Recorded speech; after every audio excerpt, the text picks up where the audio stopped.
Grace Mitchell stood in front of her bathroom mirror at 6:47 in the morning, holding two different concealer shades up to her under-eye circles. Neither was going to cut it. "Mom, I can't find my sneakers."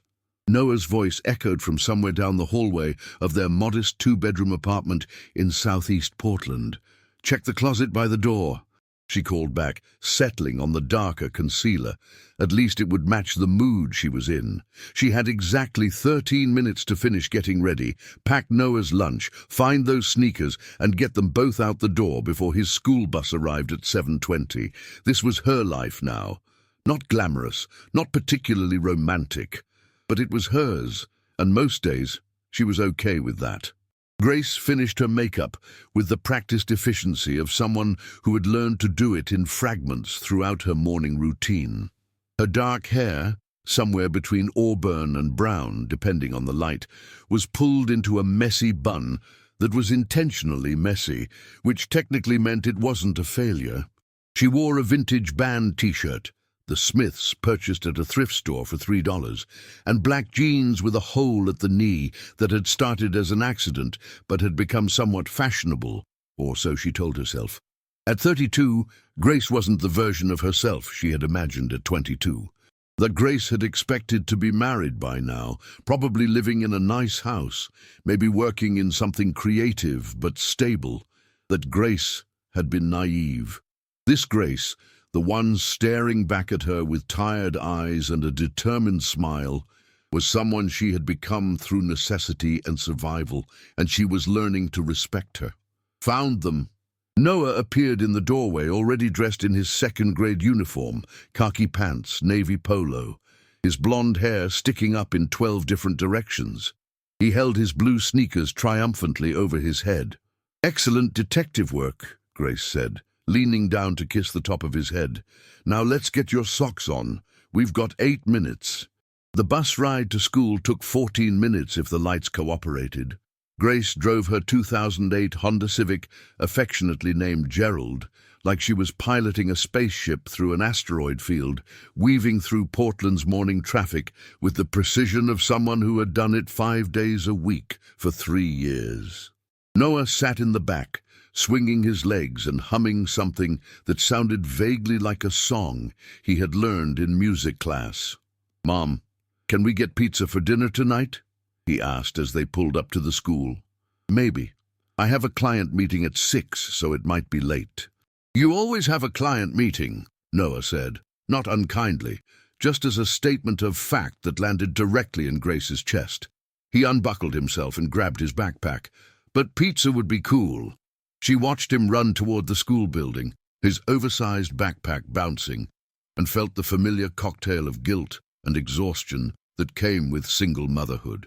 She had chosen this, chosen to have Noah, chosen to raise him alone, chosen to leave his father when she realized that staying would be worse for both of them.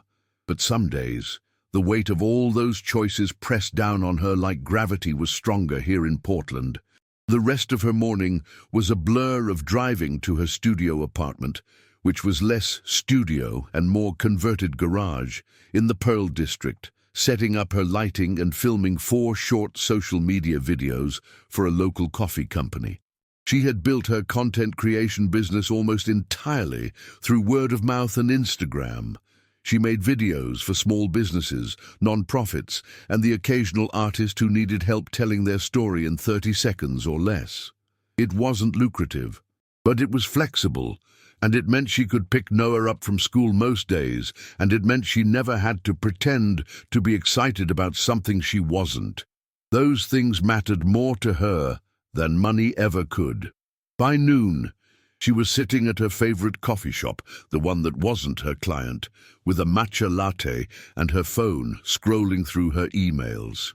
There was a new inquiry from a boutique hotel in northwest Portland, 2 rejections from companies that had gone with other creators, and a message from her best friend Mariana that simply read, "We need to talk about your love life. Brunch Saturday?" Grace smiled despite herself. Mariana had been saying the same thing for approximately 2 years. Grace's love life was not complicated. It was non-existent.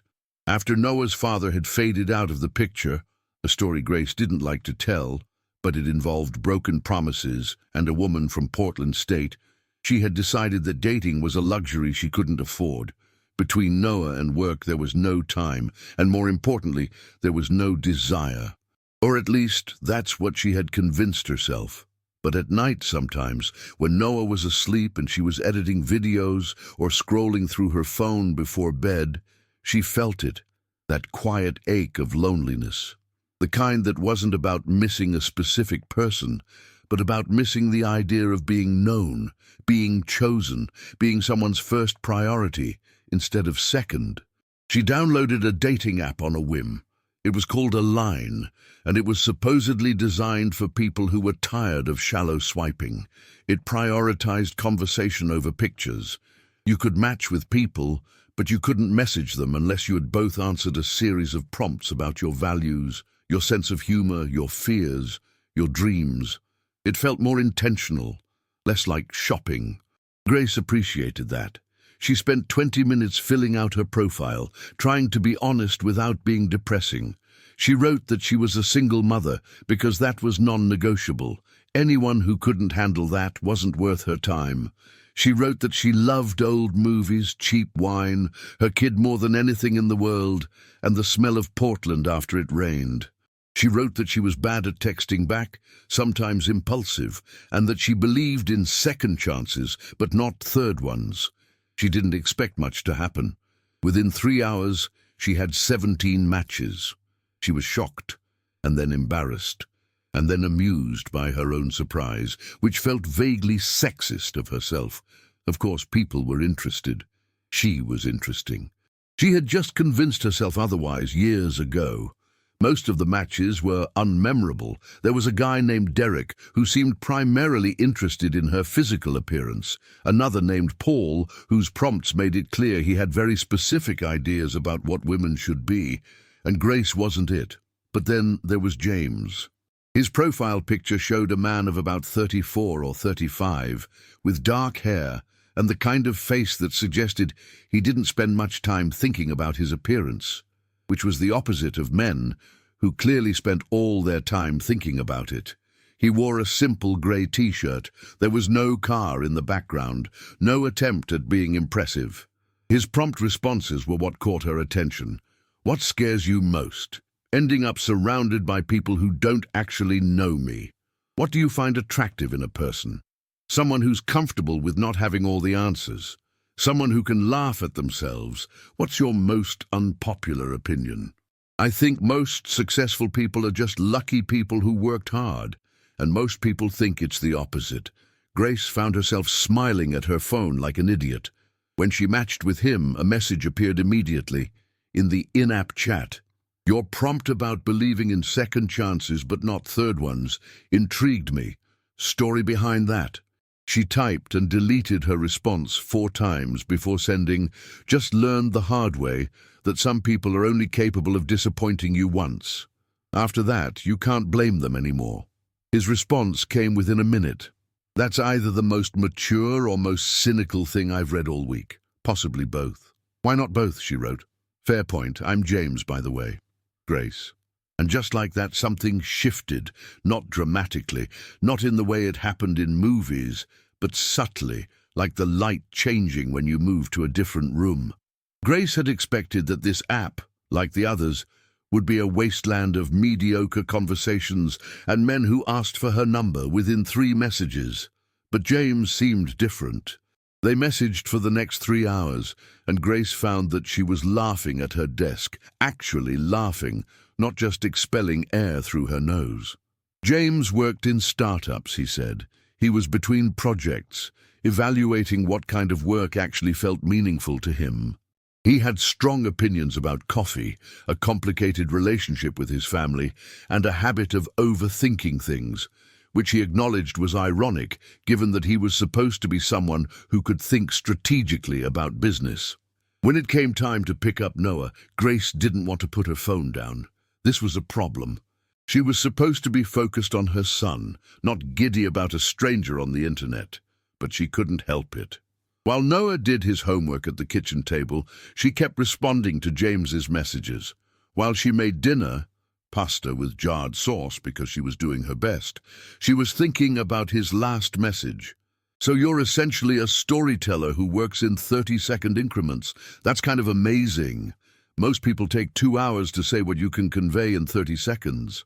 No one had ever made her feel like what she did mattered. Her ex-boyfriend had called it playing around with videos. Her parents still asked when she was going to get a real job. But James seemed to understand immediately that there was artistry in constraint, intelligence in brevity. They messaged constantly over the next 3 weeks, not obsessively, but consistently. Grace would respond during her lunch breaks or after Noah went to bed. James would send her messages late at night, musing about whether it was possible to fall in love with someone's sense of humor before you ever saw their face. She had sent him some photos, but they were cropped or from a distance. She was still cautious. They had several conversations that lasted hours, jumping from topic to topic. The best films of the 90s, whether pineapple belonged on pizza, they disagreed, their biggest regrets, their smallest joys. Grace found herself anticipating his messages the way she used to anticipate things as a teenager. That electric feeling of possibility, of being seen by someone and liking what they saw. 3 weeks in, James sent her a message that made her heart stop. "I think we should meet, in person. I'm flying to Portland next weekend. Would you want to grab coffee? Actually, scratch that. Dinner. I want to take you to dinner." Grace stared at the message for 5 full minutes. Every rational part of her brain screamed a warning. She didn't know this man. He could be anyone. He could be married or a catfish or someone who had misrepresented himself entirely. And more than that, and this was the part that truly terrified her, what if it was real? What if they actually had chemistry in person and it became complicated and she ended up getting hurt and Noah ended up hurt? But there was another part of her, a part she thought she had buried, that was tired of being safe, tired of closing doors before they could open, tired of assuming the worst. "Yes," she typed. "Dinner sounds perfect. Next Saturday?" His response was immediate. "Next Saturday. I'll send you the restaurant details. Grace, I have to tell you something, though. I haven't been entirely honest with you about what I do for work. Nothing bad, I promise. But I think it's better if I tell you in person. I just didn't want you to treat me differently online, and I was selfish about that. I'm sorry." Grace's chest tightened. What if he was married? What if between projects meant unemployed and actually living in his parents' basement? But before she could spiral, another message came through. "Also, you're absolutely going to want to bring a friend or have an exit strategy set up. I'm aware I could be a complete weirdo in person." Fair is fair. Despite her anxiety, she laughed. The self-awareness was disarming. She confirmed the dinner plans and immediately texted Mariana, "I'm going on a date Saturday, and I'm possibly having a full panic attack about it." Mariana's response was immediate. "Finally, details, now." The week leading up to Saturday was a study in emotional chaos. Grace changed her mind approximately 700 times. She looked up the restaurant, fancy but not absurdly so, somewhere called the Laurel Room, which had excellent reviews. She Googled how to know if someone is a serial killer on a first date at 2 in the morning, which was probably not healthy. Saturday morning arrived with Portland rain, the kind that was more mist than actual precipitation, the kind that made the entire city smell like wet earth and possibility. Grace made plans with Mariana to call her halfway through dinner with a fake emergency if things went south. She bought a new dress. Nothing extravagant, just something that made her feel like herself, but maybe a slightly better version of herself. At 6:45, she stood in front of that same bathroom mirror, and this time, the woman looking back at her was nervous, but also hopeful. She had put in the effort. Her hair was down, curled in soft waves. Her makeup was more intentional. She wore a dark green dress that hit just above her knee, with a leather jacket over it. casual but considered. "You look beautiful, Mom," Noah said from the doorway. He was in his pajamas, ready for Mariana to come stay with him for the evening. "Are you going on a date?" Grace felt her face flush. She wasn't used to her 7-year-old being aware of her romantic life. "Maybe. Would that be weird for you?" Noah considered this with the seriousness of someone who was older than his years.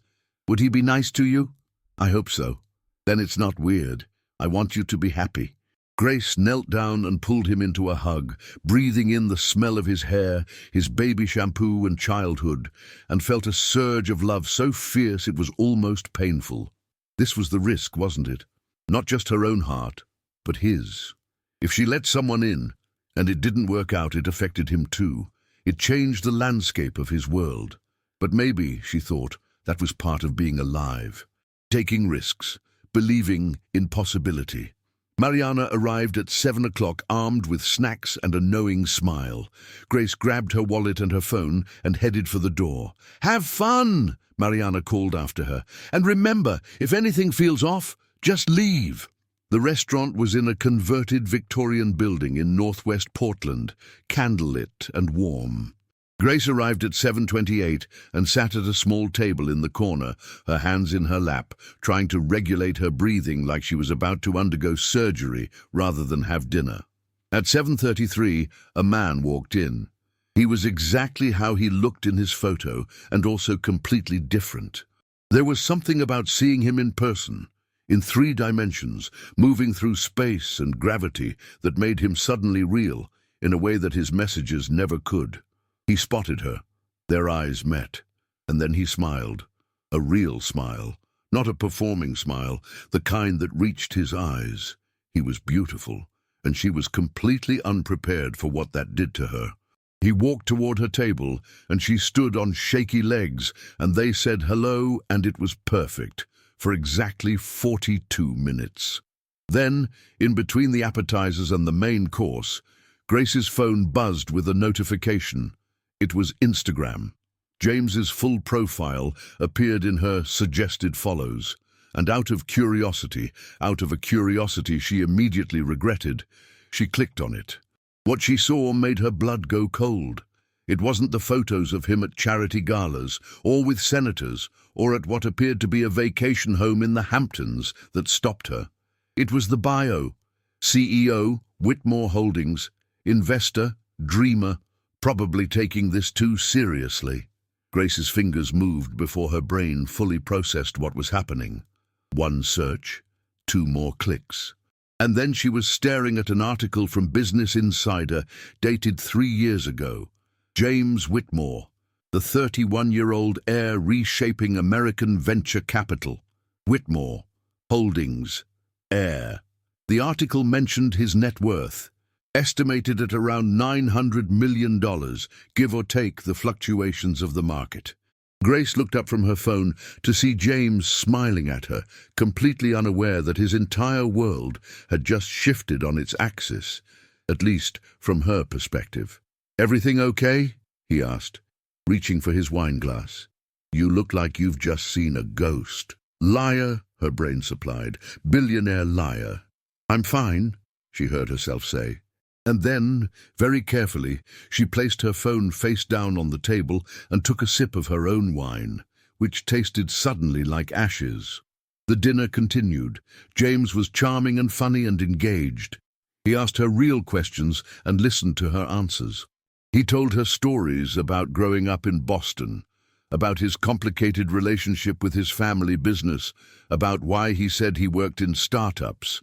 Technically true, if you considered venture capital a form of startup work.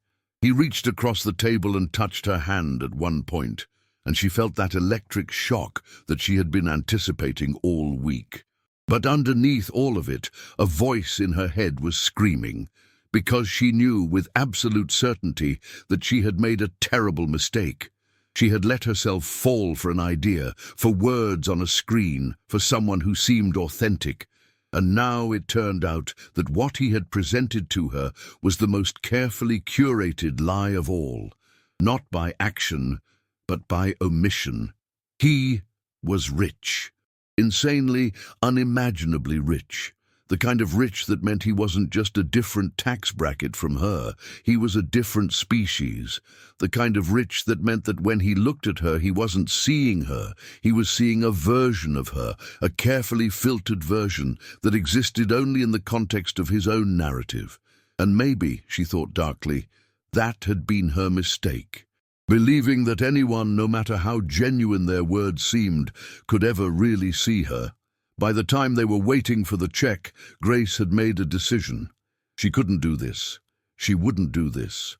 Better to cut it off now, before it became more real, before Noah became involved, before she invested more of herself into a person who came from a world she didn't understand and would never belong in.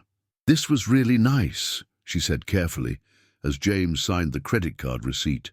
"But I think I made a mistake coming here." He looked at her, confusion flickering across his face. "What do you mean?" "I think you're a great person, James. I do. But I don't think this is going to work." "Grace, I don't understand. What changed?" "An hour ago." "I know," she said quietly. "I'm sorry." And before he could say anything else, before he could ask her what she had found out or demand an explanation, she stood up, gathered her jacket, and left. She didn't look back. Grace didn't sleep that night. She lay in bed, staring at the ceiling of her bedroom, her phone dark on her nightstand, and replayed the evening over and over in her head, like a song stuck on repeat. The way his face had fallen when she said she had made a mistake, the hurt in his voice when he asked her what changed, the guilt that had clawed at her chest as she walked out of that restaurant. She was doing the right thing. She knew she was. A man like that, a man with that kind of money, that kind of power, couldn't possibly want something real with her. He had lied by omission. He had hidden who he was. And yes, maybe he had his reasons, but the fact remained that he had made the choice to misrepresent himself, and she had every right to protect herself from that. Still, at 3 a.m, when she couldn't sleep, she found herself pulling up his Instagram again. She looked at the photos. Him at charity events, him receiving some kind of business award, him on a boat with people who looked like they came from money the way other people came from specific geographic locations. She tried to reconcile this version of James with the one who had told her via message at 2 a.m. that his biggest fear was being surrounded by people who didn't actually know him. Maybe that was the cruelest part of all. Maybe he had been genuine. Maybe he really did crave authenticity and real connection. And maybe that was exactly why he had lied, because he knew that the moment his wealth became known, everything would change. She would change. The dynamic would become corrupted by the simple fact of his excess. But he still should have told her. By Sunday morning, Grace had convinced herself that she had made the right call, even as her heart disagreed violently. She threw herself into work, into Noah, into anything that would keep her mind occupied. Monday came and went. Tuesday arrived cold and grey. On Wednesday, at 1:47 in the afternoon, while Grace was filming a video for a local bookstore, her phone buzzed with a text from an unknown number. "Grace, it's James. I know you don't want to hear from me, but I'm asking you to please call me. Just once. I think I deserve to know what happened." She deleted the message without responding. By Thursday, there were 3 more texts. Then an email. Then a voicemail that she didn't listen to. Grace found herself getting angry, not at James, but at herself for still caring, for still thinking about him, for still wondering what he would say if he got the chance to explain. Mariana cornered her at their Friday brunch, which they had moved up because Grace was clearly in crisis. "You're an idiot," Mariana said, stabbing her avocado toast with more force than was strictly necessary. Mariana was a therapist, so she said these things in the kindest possible way, but she still said them. "You ran away because you were scared." "I ran away because he lied to me," Grace said, pushing her eggs around her plate. "He's a billionaire, Mariana, a billionaire. Do you understand what that means? It means we're not compatible. It means he could never understand my life. It means It means nothing, Mariana interrupted. You're making assumptions about who he is based on his bank account. You're doing exactly what you swore you would never do. You're judging someone before you actually know them. He didn't tell me the truth. Did you ask? Mariana raised an eyebrow. Or did you just assume he would volunteer his net worth on a first date? Grace didn't answer, because they both knew the answer. Look, Mariana said, her voice softening slightly, I'm not saying you were wrong to have a reaction. Finding out someone is way wealthier than you expected would be shocking to anyone. But the guy was literally trying to be seen as a person, not as a walking bank account. And then the moment he became real to you in any way, you punished him for it. That's not fair, isn't it? You looked him up, decided his wealth made him unworthy and ghosted him. That's not protecting yourself, that's sabotaging yourself because you're afraid. Grace wanted to argue, but she couldn't, because Mariana was right. She had been afraid. She still was. That night, after Noah was asleep, Grace allowed herself to read James's voicemail. She sat on her bed in the dark, her phone pressed to her ear, and listened to his voice, which sounded frustrated and sad and genuine. Grace, I don't know what I did wrong, but I know something shifted at dinner. I saw you on your phone and then everything changed. If it's about the money, and I'm guessing it is, then I want to explain. I didn't hide it to deceive you. I hid it because I wanted to be known as me, not as a bank account. I wanted to know if you could like me for who I actually am. And apparently the answer is no, and that's really hard to hear. But I deserve to know why. You deserve to know why, too. Please just call me or text me or let me take you to coffee one more time. Give me a chance to explain. She deleted the voicemail immediately after, but the words stayed with her. Saturday arrived with a kind of vicious weather, the rain that Portland was famous for, the kind that seemed to come from every direction at once. Grace had a meeting scheduled with a client at 2 o'clock, a small non-profit that was trying to raise awareness about food insecurity in the Portland metro area. She filmed them throughout the afternoon, capturing the work they did, the people they served, the stories that made a difference. By 5 o'clock, she was exhausted. She packed up her equipment and headed home, planning to pick up Noah from Mariana's place and spend the evening doing absolutely nothing. Maybe ordering pizza, maybe watching a movie, maybe just sitting in the comfortable silence that came after a long day of work. She didn't expect to find a man sitting on her front steps. James was soaked. His dark hair was plastered to his forehead. His expensive wool coat was dripping. His shoes, which were probably designer, though Grace wasn't an expert in these things, were muddy and waterlogged. He was holding a bouquet of flowers that looked like it had also been through a war, their petals drooping slightly from the rain. For a moment, neither of them moved. Grace stood at the bottom of her apartment building's short walkway, her camera bag heavy on her shoulder, staring at this man who had somehow become important to her, despite all her best efforts to prevent it. "What are you doing here?" she asked finally, her voice careful and controlled. "I'm sorry," James said, standing up slowly. He was shivering slightly. "I know this is crazy. My assistant helped me find your address. I can explain how that happened if you want, but the short version is that I threw money at the problem and she is very efficient. I'm sorry for that too. I know it's invasive and weird and probably exactly the kind of behavior that confirms all your worst fears about entitled rich people." Despite herself, Grace felt something in her chest shift. He looked genuinely miserable. "James, you need to go home. You're going to catch pneumonia." "I don't care," he said, and he sounded like he meant it. "I've been standing here for 20 minutes trying to figure out what to say to you, and I realize that nothing I've prepared is actually going to work. So I'm just going to be honest. I fucked up. Not by having money. I can't apologize for that, even though I know it's complicated. But I fucked up by lying. By omission, yes, but lying nonetheless. And I understand why that makes you not trust me. I do. But I'm asking you to give me one more chance to explain." "Why?" Grace asked, and she hated that her voice sounded close to breaking. "Why do you care this much? You can have anyone you want, Anyone in your world, anyone who understands.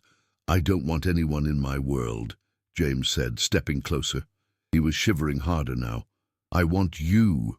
I want the person who makes videos for small businesses and thinks too much about things, and has a 7-year-old son who is apparently the most important thing in her life. I want the person who makes terrible puns in messages at midnight and has strong opinions about coffee, and cried during You've Got Mail when she was telling me about it last week. That was fiction, Grace said weakly. You're talking about a version of me that exists only in messages. No, James said. I'm talking about you, the real you, the one I've been talking to for 3 weeks. The one who laughed at my jokes and told me about your fears and let me see you. That's not fiction, Grace. That's the most real thing I've experienced in a very long time. It was a good line. The kind of line that sounded rehearsed, and Grace was about to say so when she realized that he was crying. Actual tears mixing with the rain on his face, and she could see his hands shaking, though whether it was from cold or emotion she couldn't say. She wanted to send him away. She wanted to protect herself, to guard her heart, to make sure that whatever this was wouldn't destroy her. But she also wanted to let him in. You should come inside, she heard herself say, before you get hypothermia. James's face transformed. He looked like someone had just told him the best news of his life. Really? Come on, Grace said, already moving toward her door. I need to get you dry. She had maybe 5 minutes before she needed to pick up Noah, which probably wasn't enough time for anything except proving to this stupid, dramatic, beautiful man that she wasn't entirely made of stone. She led him inside her small apartment, past the living room with its mismatched furniture, past the kitchen where she kept forgetting to do the dishes, into her bedroom where she had a stack of clean towels. Here, she said, handing him a towel and deliberately not looking at him. Dry yourself off. I'm going to go get my son from my friend's house. I'll be back in 20 minutes and we're going to have a conversation where you explain yourself properly. No dramatic declarations. No showing up at my house in the rain. Just the truth. Okay, James said, taking the towel. Grace, don't, she said, holding up a hand. Don't say anything right now. Just dry off. She grabbed her car keys and left before she could change her mind. The drive to Mariana's house took 7 minutes. She sat at a red light, her hands gripping the steering wheel, and tried to process what had just happened. James Whitmore, billionaire, heir, venture capitalist, had shown up at her apartment in the rain with flowers and an apology. It was objectively insane. It was also objectively one of the most romantic things anyone had ever done for her. And that terrified her. Mariana answered the door with Noah already dressed and ready, like she had known this was coming. Don't say it, Grace said, before Mariana could open her mouth. I was just going to say that he called me, Mariana said cheerfully. Asked for your address. Very polite, seemed desperate. I approved. You what? He's in your apartment right now? How did you...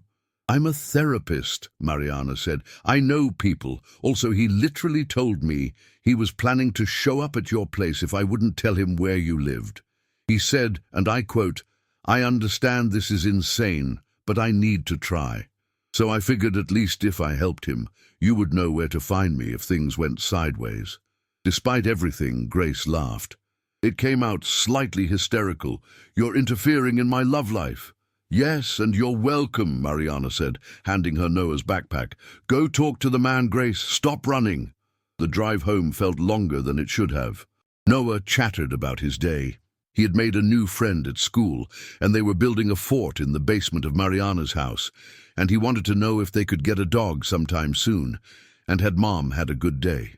It's been interesting, Grace said finally. Noah processed this. Good interesting or bad interesting? I'm not sure yet, buddy. When they got back to the apartment, Grace half expected James to still be there, but she was still not prepared to see him sitting on her couch, watching television with the sound off, her favorite sweater wrapped around his shoulders because it was the only dry thing that had been available that fit him. He looked absurdly domestic and completely out of place all at once. Noah took in the sight of this stranger on their couch with the evaluative stare of a 7-year-old who had learned early that not all adults in the world could be trusted. "This is James," Grace said carefully. He's a friend. James, this is my son, Noah." James stood up and extended his hand to Noah with all the seriousness of someone negotiating a business deal. "It's very nice to meet you, Noah. I've heard a lot about you from your mom." Noah shook his hand, still evaluative. "Are you the one from the date?" Grace felt her face turn approximately the color of a tomato. "I am," James said, not missing a beat. "And I messed up pretty badly, which is why I'm here trying to fix it." "Did you get her flowers?" Noah asked, pointing at the sad, droopy bouquet that James had left on the kitchen counter. "I did, though they're not in great shape after I stood in the rain holding them." Noah considered this. "That's pretty dumb, but I guess it shows you care." "Noah," Grace said, fighting a smile. "What? You're always telling me that actions matter more than words." James looked like he was trying very hard not to laugh. "Your mom is very smart." "I know," Noah said. "Can you order pizza?" Mom said maybe, but then work happened. And just like that, Noah had decided that James was acceptable. Grace wasn't sure if she should be grateful or concerned about her 7-year-old's conflict resolution skills. "Pizza sounds perfect," James said, looking at Grace for permission. She found herself nodding. "Yeah, okay, pizza." An hour later, they were sitting on her living room floor because that was how Noah preferred to eat pizza, spread out with napkins and paper towels around them, like a makeshift picnic. James had taken off the sweater and dried properly, and he looked younger somehow without the jacket, more vulnerable. Noah was telling him about his favorite superhero, a lesser-known Marvel character that was apparently very cool, and why the live-action version was not nearly as good as the animated series. Grace watched them interact. This man who was a stranger and also not a stranger at all, and this child who was the center of her universe, and felt the ground beneath her shift. "Okay, buddy," she said eventually. "Bedtime." Noah protested, but he was already yawning. Grace walked him through his nighttime routine, bath, pajamas, teeth-brushed story, while James cleaned up the pizza boxes in the living room. When she came out 20 minutes later, he was on the couch, waiting. "He's great," James said. "You've done an amazing job with him." "He's the best part of me," Grace said, sitting on the opposite end of the couch from James, maintaining distance. "And that's why I can't just jump into something without thinking it through. He matters too much." "I know," James said. "And I respect that, but Grace, I need to explain. About the money, about why I didn't tell you, about everything." Grace nodded and settled in to listen. "My family is old money," James began. "And I mean that in the sense that my great-grandfather made his fortune in steel, and it's been compounding ever since. Growing up in that world it's complicated. Everyone wants something from you. Everyone is interested in you because of what you can provide, not because of who you are. I went to schools where everyone had money, worked with people who had money, lived in a world where money was assumed to be the baseline for success." He ran a hand through his hair. "When I was 24, I started working in venture capital because that's what Whitmores do. And I was good at it, but I was also empty. I was surrounded by people constantly, and I was completely, utterly alone. So I started thinking about what I actually wanted, and what I wanted was to be known, to be seen, to have someone care about me without the filter of my bank account." "That's a nice story," Grace said quietly, "but it doesn't change the fact that you hid who you were." "I know," James said, "and you're right to be angry about that. But put yourself in my position. If I had told you I was wealthy on our first conversation, would you have kept talking to me?" Grace opened her mouth to say yes, and then stopped. She thought about how she had reacted when she found out. She thought about the wall that had gone up immediately, and she realized that James was probably right. "No," she admitted, "probably not." "Exactly. And I hated that about myself, that I felt like I had to hide to be accepted. But it was true, so I told myself I would tell you in person. I would explain everything at dinner, and then I chickened out because I was terrified that once you knew, you would do exactly what you did. You would create a story about who I must be based on my money, and the real me would disappear. That's not fair, Grace said. I reacted that way because you weren't honest with me. I wasn't, James agreed, but I also wasn't dishonest. I told you the truth about who I am. The career description was technically accurate. I just didn't volunteer the full details. By that logic, I could introduce myself to people and leave out that I have a kid and expect them to be fine with it. Fair point, James said. I'm not arguing that I made the right choice. I'm arguing that I understand why I made it, and I'm sorry. I'm genuinely sorry, Grace, and I'm not asking you to forget about it or pretend it doesn't matter. I'm just asking if you can forgive it eventually, if you can give me another chance. Grace wanted to say no. She wanted to protect herself, to guard her heart, to make sure that this man with his complicated relationship to money and truth couldn't hurt her or Noah.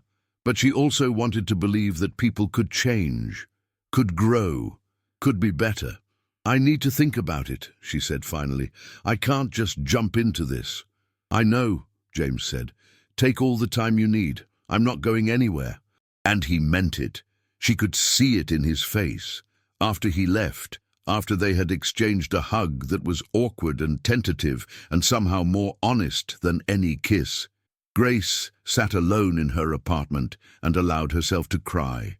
She cried for the disappointment, for the fear, for the hope that was starting to bloom in her chest despite all her efforts to prevent it. Because the truth was that James was right. She had been creating a story about who he was based on his money. She had decided that his wealth made him fundamentally different from her, fundamentally incompatible. And maybe that was true, but maybe it wasn't. Maybe people were just people with their own complications and fears and desires, and money was just one variable among many. She would need time to trust him again. She would need him to prove himself, to show her that he could be consistent and genuine and worthy of the risk she was about to take. But for the first time since that dinner, she was starting to think that maybe, just maybe, it might be worth it.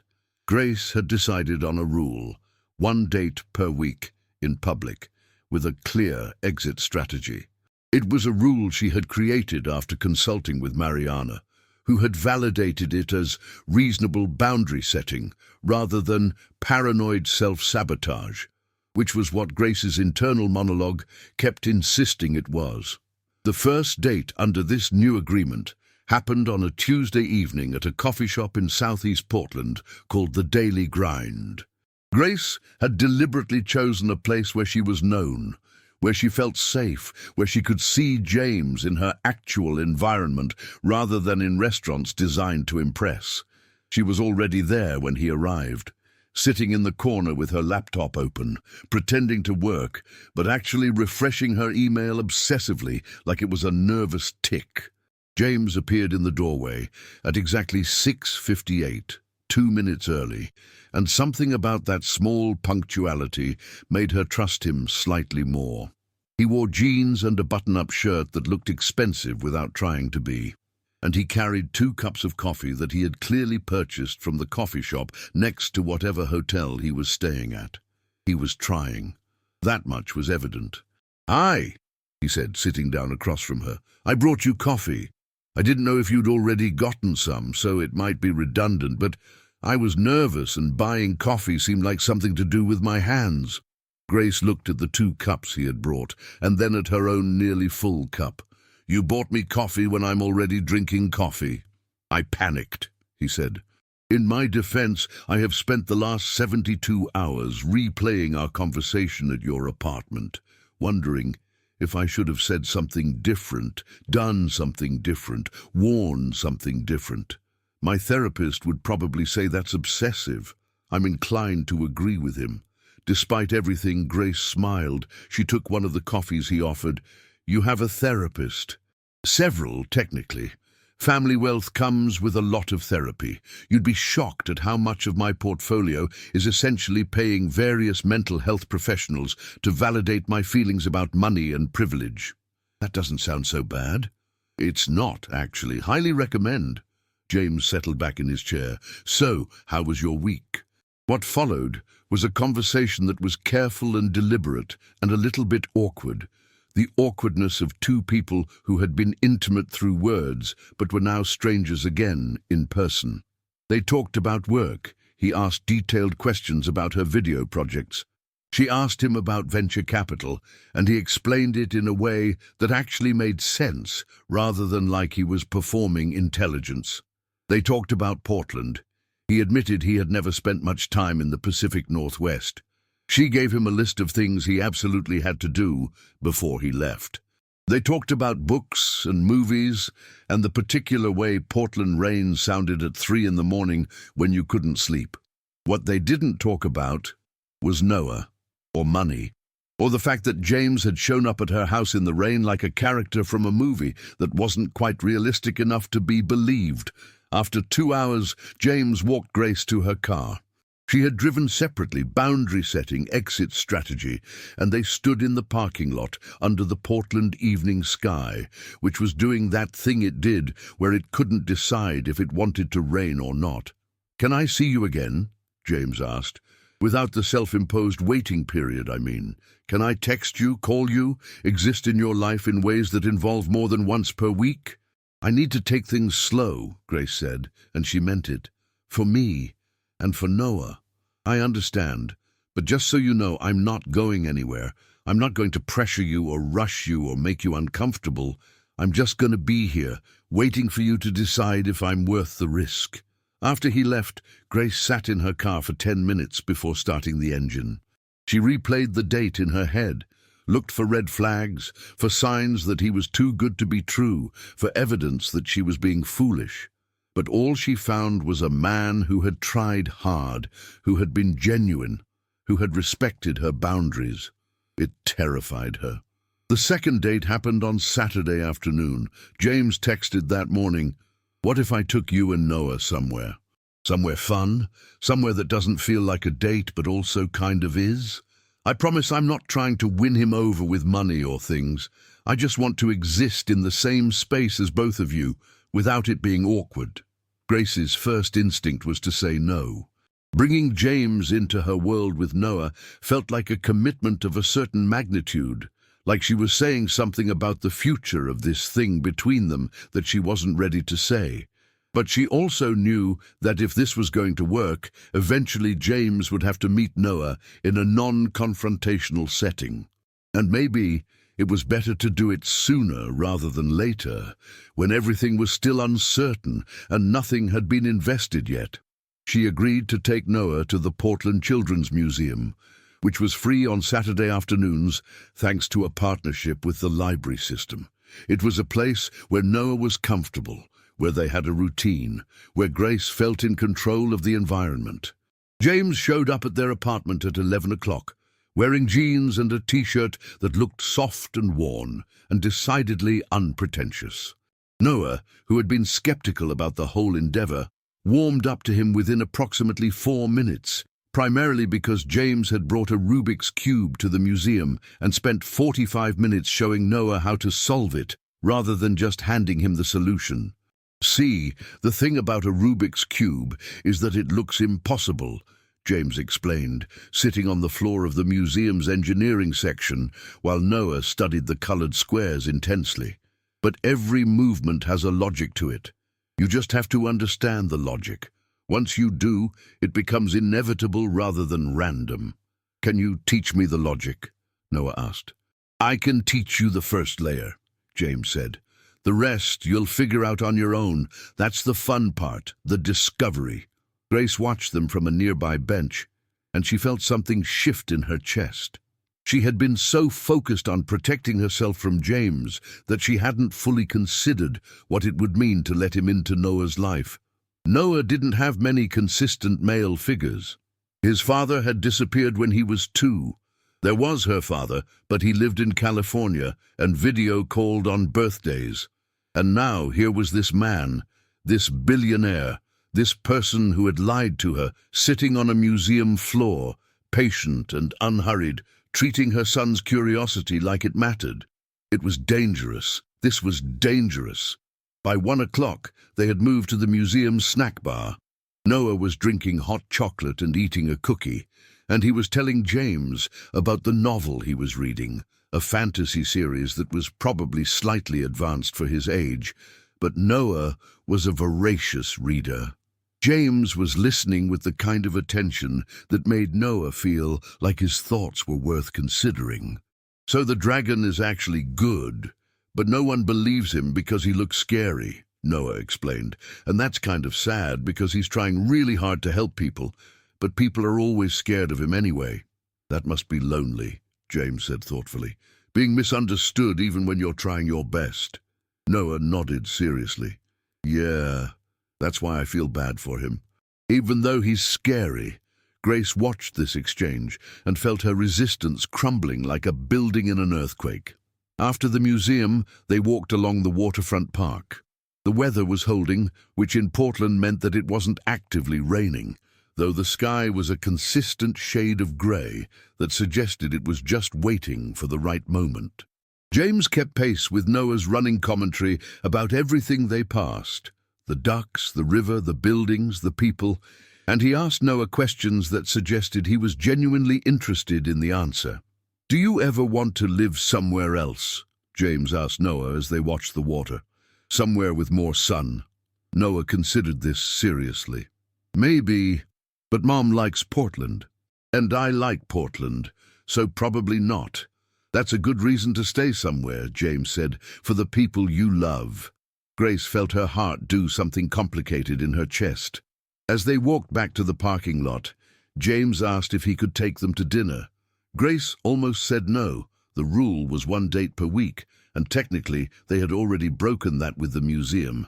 But Noah was looking up at her with hopeful eyes, and James was looking at her with patient eyes, and she was tired of being afraid.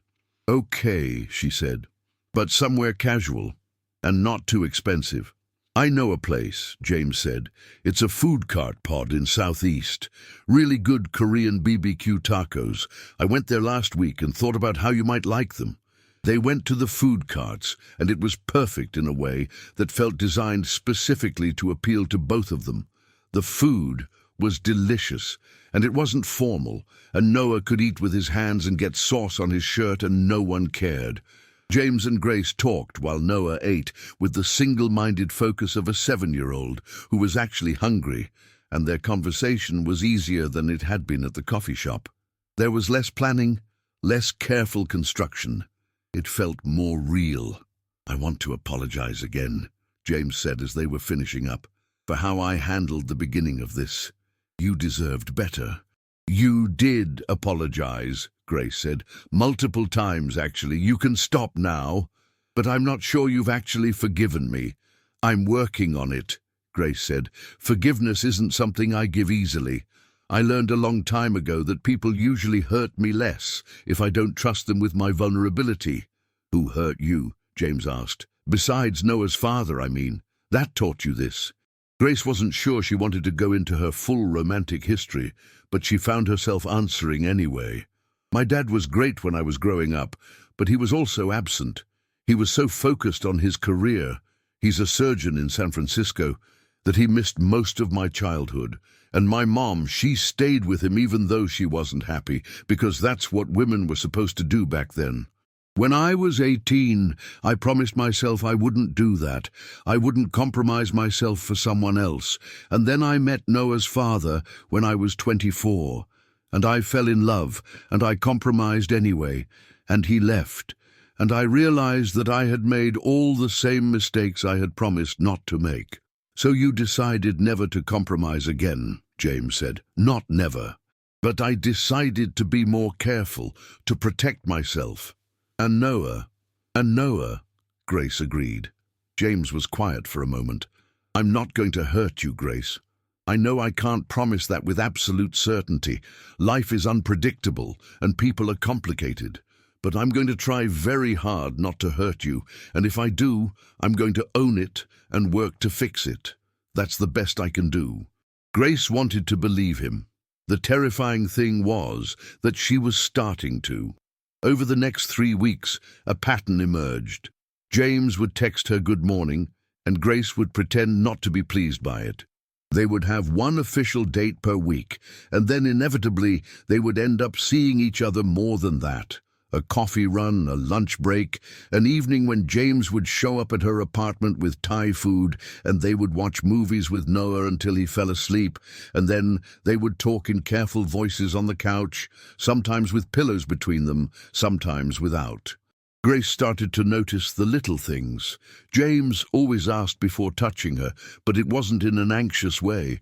It was respectful, genuine. He never tried to use his money as shorthand for caring. He didn't buy Noah expensive gifts or try to solve Grace's problems by throwing resources at them. He listened. He actually listened, the way that very few people actually listened. But there were also complications. There was the small issue of his world being completely different from hers. One evening, Grace received a text from James. "My mother wants to meet you. She's in Portland for business and would like to have dinner. I told her I'd ask, but she made it clear that she's going to be persistent about this." Grace's immediate response was panic. His mother, the woman who had presumably raised him in a world of wealth and privilege. The woman who would take one look at Grace's apartment and her second-hand furniture and her single mother situation and judge her accordingly. She called Mariana in a state of minor hysteria. "She's going to hate me," Grace said. "She's going to take one look at me and realize that I'm completely inappropriate for her son, and she's going to say something devastating and subtle, the way rich people do, and I'm going to feel small." Or, Mariana said, "She might be a person who loves her son and wants to know who he's spending time with. You might be projecting." "I'm not projecting." "You're definitely projecting." But Grace agreed to the dinner anyway because James asked her to, and she was learning that when James asked her for something, she wanted to say yes, even when it terrified her. The restaurant was called Bing Mi, and it was upscale without being pretentious. Chinese food elevated to an art form without losing its essential nature. James's mother was waiting at the table when they arrived. Her name was Catherine Whitmore, and she looked exactly like Grace would have expected, elegant, composed, in the kind of casual wear that probably cost more than Grace's monthly rent. But then Catherine stood up and hugged Grace, which was not what Grace had expected at all. "It's so nice to meet you," Catherine said, and she sounded like she meant it. "James has been absolutely intolerable since he met you, which is to say, he's been happy in a way I haven't seen in years. And that makes you either amazing or a saint, or possibly both." "I'm not sure I'm either of those things," Grace said, sitting down. "Well, you're clearly patient, which is its own form of sainthood," Catherine said. She looked at James with an expression that was equal parts affection and exasperation. "This one is good at many things, but he's hopeless at vulnerability. The fact that you've gotten him to be honest about his feelings is impressive." The conversation moved into safer territory. Catherine asked about Grace's work, and Grace found herself talking about her video projects with more enthusiasm than she had expected. Catherine, it turned out, knew quite a bit about digital media. She had invested in several content creation companies, but she didn't talk about it in a way that was meant to intimidate. She talked about it in a way that suggested she genuinely found the industry interesting. Halfway through dinner, Catherine excused herself to take a phone call, and James reached across the table and took Grace's hand. "See," he said, "she doesn't hate you. She's been here for 20 minutes, Grace said. "Ask me again after she knows me better." "She already likes you," James said. "I can tell because she's not being distant. Catherine is very good at being distant when she wants to be." When Catherine returned, she ordered dessert and coffee, and over the course of the next hour, she told stories about James that were embarrassing and sweet and deeply human. She talked about the time he had tried to save every animal in the neighborhood and ended up with 5 cats in his bedroom. She talked about how he had struggled in school despite being smart, and how it had taken him years to realize that his struggles were because he was actually overthinking everything. She talked about how he had disappointed her when he first went into venture capital, because she had wanted him to find work that fulfilled him, not just work that made him money. "I'm glad he's thinking about it more now," Catherine said, looking at James. "I'm glad he's asking himself what he actually wants, instead of just assuming the family script is the only option." By the time they left the restaurant, Grace felt lighter somehow. Catherine hadn't judged her. She had treated her like a person, and more than that, she had treated Grace's position in James's life as legitimate, not something to be skeptical of, but something to be respected. In the car ride back to her apartment, James asked, "What are you thinking?" "I'm thinking that I've been making a lot of assumptions," Grace said quietly, "about your family, about what your world is like, about what it means to be with you. And I'm not sure any of them were accurate." James pulled into a parking spot near her building and turned to face her. "I know I came into this with advantages. I know my world is very different from yours. But Grace, I'm starting to think that maybe those differences aren't automatically a problem. Maybe they're just differences. Different doesn't have to mean incompatible." Grace didn't answer immediately. She was thinking about Noah, about the way he had opened up to James over the past few weeks. She was thinking about how James had started bringing simple things to their apartment: a board game, a book he thought Noah would like, ingredients for making pizza from scratch so he could show Noah how to make the dough. She was thinking about how he had done all of this without making it a big deal, without drawing attention to his own generosity, without expecting anything in return. "I want to trust you," she said finally, "but trust is scary for me." "I know," James said, "and I'm going to earn it, every single day if I have to." He kissed her then, and it was different from what she had imagined it would be. It wasn't the fireworks kind of kiss that happened in movies. It was slower, more intentional, more like a question being asked and answered. It tasted like the jasmine tea they had drunk at dinner, and it felt like an agreement being made between two people who were finally deciding to try.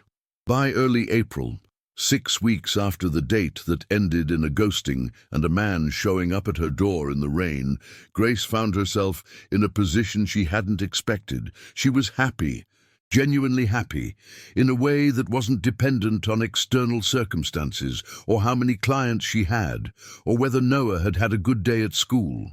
She was happy because she was letting someone in, because she was taking a risk, because despite all her efforts to protect herself, she had fallen for someone anyway. But there was also a problem that had started small but was growing larger every day, a problem that James hadn't mentioned and that Grace had been avoiding thinking about, a problem that arrived on a Tuesday morning in the form of a phone call from James's office. "He's in a board meeting," his assistant had explained when Grace called looking for him. "But he asked me to pass along a message if you called. He said to tell you that he needs to talk to you about something important.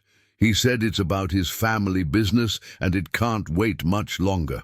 Grace hung up the phone with a sense of dread that she couldn't quite explain, because she had known, on some level, that this happiness was too fragile to last. She had known that there was another shoe waiting to drop. And now it seemed like the moment of impact was finally approaching. Grace spent the entire day in a state of low-level panic that she tried very hard to hide from Noah. She moved through her work mechanically, filming a video for a local non-profit that helped refugees integrate into the Portland community, and found herself unable to focus on anything except the message from James's assistant. It's about his family business, and it can't wait much longer. She had known, on some intellectual level, that being with James meant eventually dealing with the complications of his family's wealth. But she had pushed that knowledge to the back of her mind, the same way she pushed other uncomfortable things, by not looking directly at it, by hoping that if she ignored it long enough, it might go away. By 5 o'clock, she had convinced herself of several different worst-case scenarios. James was moving to New York to run the family business. James had gotten someone pregnant. James's family had decided that Grace was unacceptable and had given him an ultimatum. James's wealth was actually built on something illegal and was about to be seized by the FBI. She was in the middle of the illegal FBI scenario when her phone rang. It was James. "Hi," he said, and she could hear something in his voice, tension maybe, or resignation. "Can I come over? I need to talk to you about something." "Is everything okay?" Grace asked, already knowing the answer was no. "It will be," James said, "but we need to talk first." He arrived at 7 o'clock, which gave Grace time to pick up Noah from school, feed him dinner, and put him to bed with a story about a dragon who was teaching a knight how to play chess. By the time James knocked on the door, Grace had worked herself into a state of anxious energy that she was barely containing. James looked tired. There was a quality to his face that suggested he hadn't slept, or if he had, it had been the kind of sleep that didn't restore anything. He was wearing a suit which she had never seen before, and it made him look like someone from his other world, the world of business and money and things that Grace didn't understand. "Come sit," Grace said, leading him to the couch. She was trying to appear calm, but her hands were shaking slightly as she gestured for him to sit down. "I need to tell you something," James said, "and I need you to listen without interrupting until I'm finished, okay?" Grace nodded, though nothing about this seemed okay. "My father is retiring," James began. "He's been CEO of Whitmore Holdings for 32 years, and he's decided that he's done. He's turning 65 next month, and he wants to spend time with his grandchildren and travel and not spend 12 hours a day in board meetings. Which is great. He deserves that." "Okay," Grace said carefully. "The problem is that the board has decided that they want me to take over as CEO. They've been waiting for this moment. My father has been grooming me for it since I was in business school, and I've been saying no. For the past 5 years, I've been saying no. I told them I didn't want it, that I wanted to do my own thing with venture capital, that I wasn't interested in running the family business." Grace's stomach dropped. And now they're out of patience," James said. "My father is retiring, whether the company has a successor or not. The board is going to vote next month on whether to bring in an outside CEO or whether to make an internal promotion. And my mother called me this morning to tell me that if I don't step up, my cousin Derek is going to get the job. And Derek he's not a bad person, but he's not the right person for this. He would run the company into the ground within 5 years. So what are you saying?" Grace asked. "Are you saying that you're going to take the job?" "I'm saying that I'm thinking about it," James said. "And I'm terrified, because taking the CEO position doesn't just mean I become the head of a multi-billion-dollar company. It means I become visible in a way I haven't been before. It means journalists and business analysts will be picking apart every decision I make. It means my personal life becomes part of the company's narrative." He looked at her then, and his eyes were full of something that looked like apology and fear and resignation, all mixed together. "It means," he said carefully, "that if you're going to be in my life, you're going to become part of the story too. You and Noah. And I don't have the right to make that decision for you. I only have the right to tell you the truth so you can make your own decision about whether this is something you want to be part of." Grace stood up and walked to the window. Outside, Portland was doing its evening thing. The light fading, the rain starting to threaten, people heading home from work. Somewhere out there was a version of her life where she had never downloaded that dating app, where she had never matched with James, where she had continued on in her comfortable, quiet, uncomplicated existence. "Tell me what that would actually look like," she said without turning around. "Being in your life if you're CEO. Tell me specifically what that means." James was quiet for a moment. When he spoke, his voice was steady but sad. "It means that you would probably need to attend company events," charity galas, shareholder meetings, things like that. It means that photographers might follow us.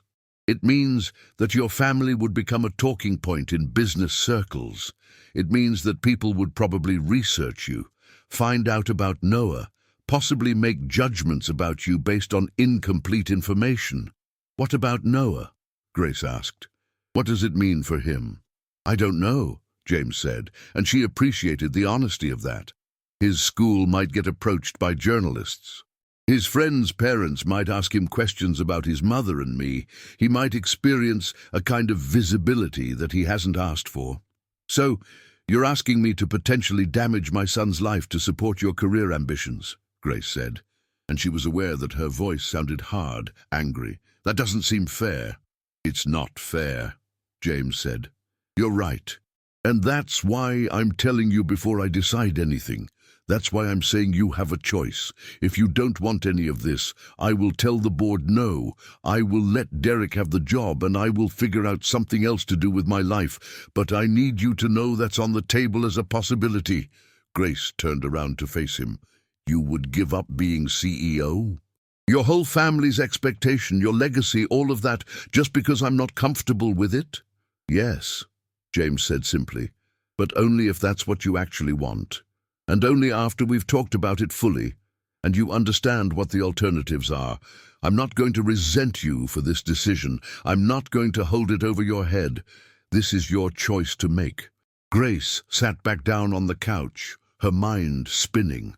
She thought about what it would mean to say yes, to let James become the public face of a company with billions of dollars, to potentially put Noah in the spotlight, to transform her quiet private life into something exposed and scrutinized. But she also thought about what it would mean to say no, to ask James to turn down something he had been raised for, trained for, expected to do, to ask him to give up not just a job, but an entire identity. I need time, she said. I can't make this decision right now. I know, James said. I'm not asking you to. But Grace, I do need an answer before the board votes. That's at the end of the month, so you have 3 weeks to think about it. 3 weeks isn't a lot of time to process something this big. I know, James said again. I'm sorry. I know this is unfair. I'm sorry I didn't tell you sooner. I should have mentioned this weeks ago, when we first started seeing each other, but I was hoping it would go away. I was hoping my father would change his mind, or the board would decide to go with an outside candidate, or something would happen that meant I wouldn't have to choose between this and you. But that's not what happened, Grace said. No, it's not.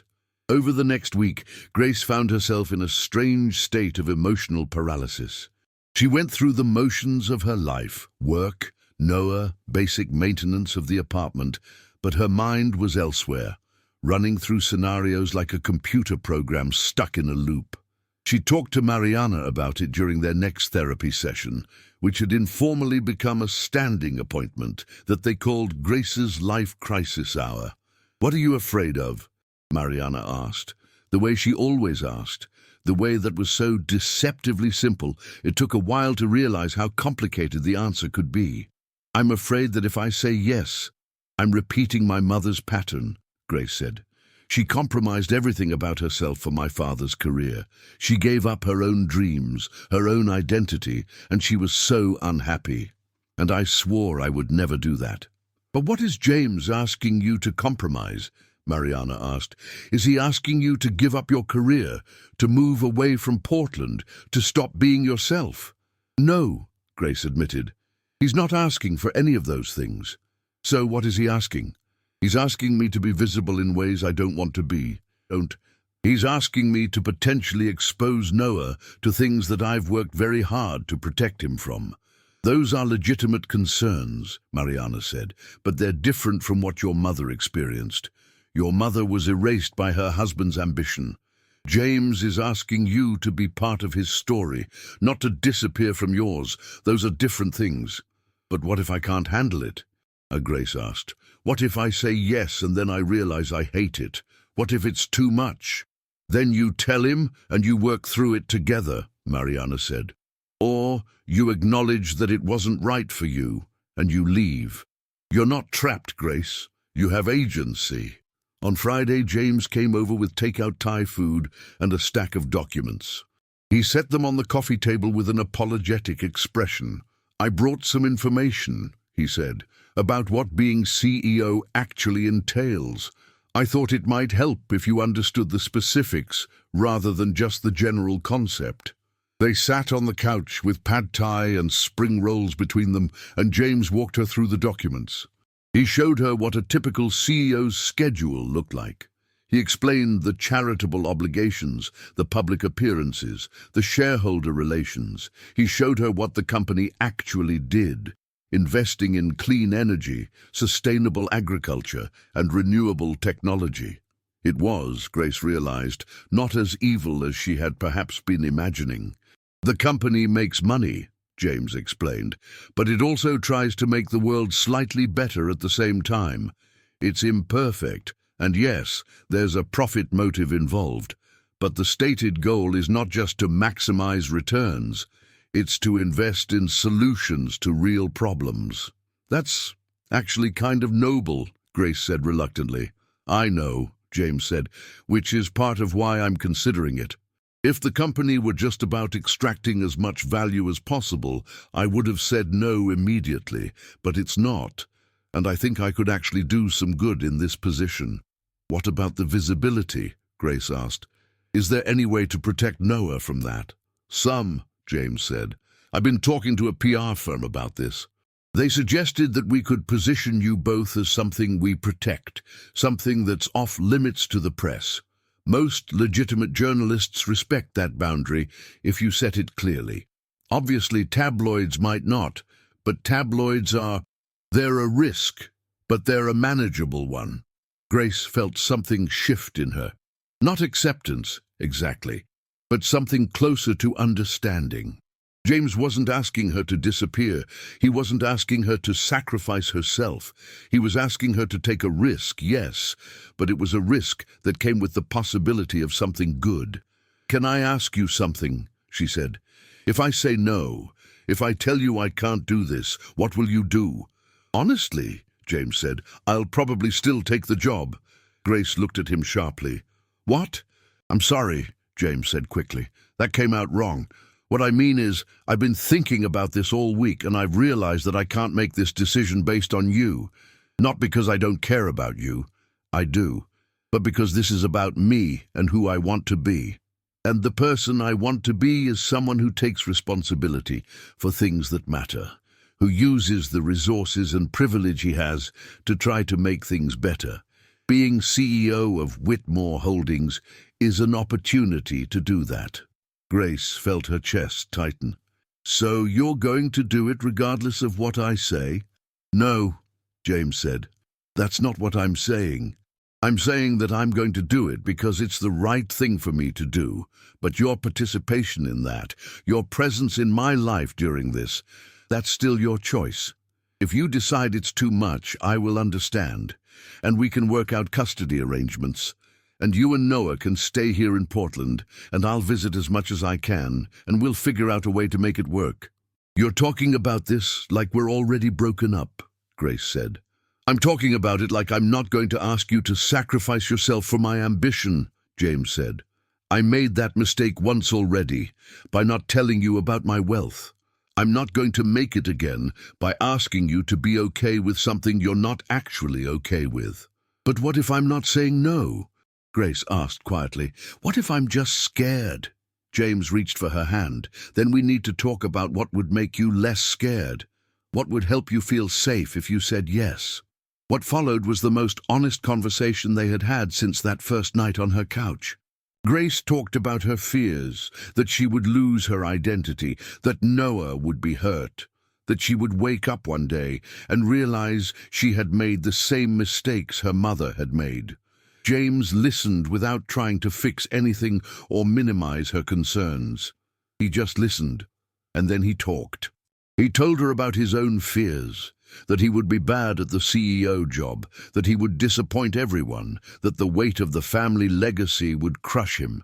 He told her about why he wanted to do it anyway, because he thought he could make a real difference, because he wanted to prove to himself that he could be more than just a rich kid, coasting on inherited advantages.